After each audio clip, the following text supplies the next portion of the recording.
Mexico আর কানাডার ওপর শুল্ক আরোপ স্থগিত করলেও সীমান্তে কড়াকড়ি নিয়ে দৃঢ় অবস্থানে ট্রাম্প প্রশাসন।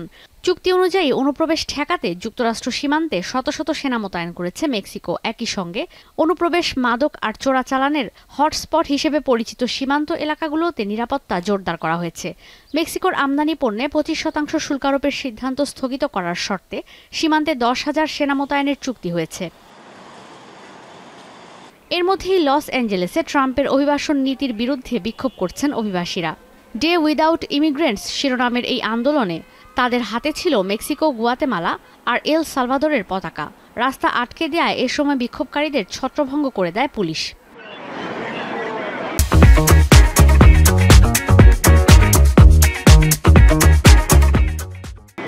নিউ জার্সির আটলান্টিক সিটিতেও অভিবাসীদের সমর্থনে বিক্ষোভ করেছে শত শত বাসিন্দা। তাদের দাবি, অভিবাসীদের দেশে ফেরত পাঠানোর প্রক্রিয়া থামিয়ে যুক্তরাষ্ট্রেই তাদের জন্য ব্যবস্থা করতে হবে।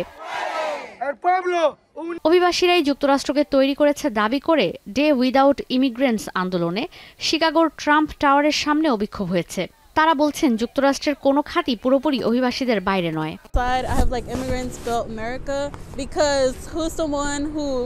Does your crops, it's immigrants. They're the ones in the fields. Who picks up your trash? It's immigrants. They're the ones that are cleaning out the offices, the bathrooms, everywhere you work. They're the ones that clean up. ট্রাম্পের অভিবাসন নীতির বিরুদ্ধে বিক্ষোভ হয়েছে ফ্লোরিডাতেও। মায়ামিতে বিক্ষোভ করেছে যুক্তরাষ্ট্রে বসবাসরত ভেনেজুয়েলান আমেরিকানরা। তারা বলছেন টেম্পোরারি প্রোটেকশন স্ট্যাটাস দিলেও প্রায় 3.5 লাখ ভেনেজুয়েলার নাগরিক এপ্রিলের মধ্যে কাজ করার অনুমোদন হারিয়ে ফেলবে।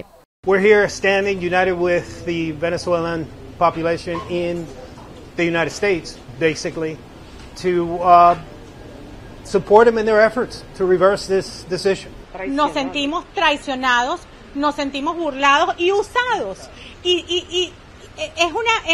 es vergonzoso y cruel que hayan usado la ingenuidad en este país. এদিকে প্রথম দফায় যুক্তরাষ্ট্রের কুখ্যাত কারাগার গুয়ান্তানামো বেতে অভিবাসীদের নিয়ে গেছে মার্কিন সামরিক বিমান। যুক্তরাষ্ট্রের পরিকল্পনা, গুয়ান্তানামো বেতে অস্থায়ী নিবাস তৈরি করে আশ্রয় দেওয়া হবে হাজারো অভিবাসীকে। 10 জন অভিবাসীকে এখন পর্যন্ত পাঠানো হয়েছে গুয়ান্তানামোতে। মেক্সিকো থেকে আগেই সতর্ক করেছে দেশের কোনো নাগরিককে সেই কারাগারে পাঠাতে পারবে না যুক্তরাষ্ট্র। যুক্তরাষ্ট্র সরকারের প্ররোচনায় প্রভাবিত না হয়ে শান্ত থেকে দাবি আদায়ের পরামর্শ দেশগুলোর রাষ্ট্রপ্রধানের। এত কিছুর মধ্যেই যুক্তরাষ্ট্রের immigration and customs enforcement ICE প্রস্তুতি নিচ্ছে ভার্জিনিয়াতে অবৈধ অভিবাসীদের উচ্ছেদ অভিযান চালানোর।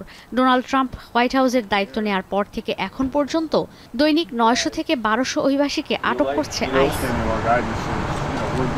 ঈশিতা ব্রহ্ম, এখন বিশ্ব।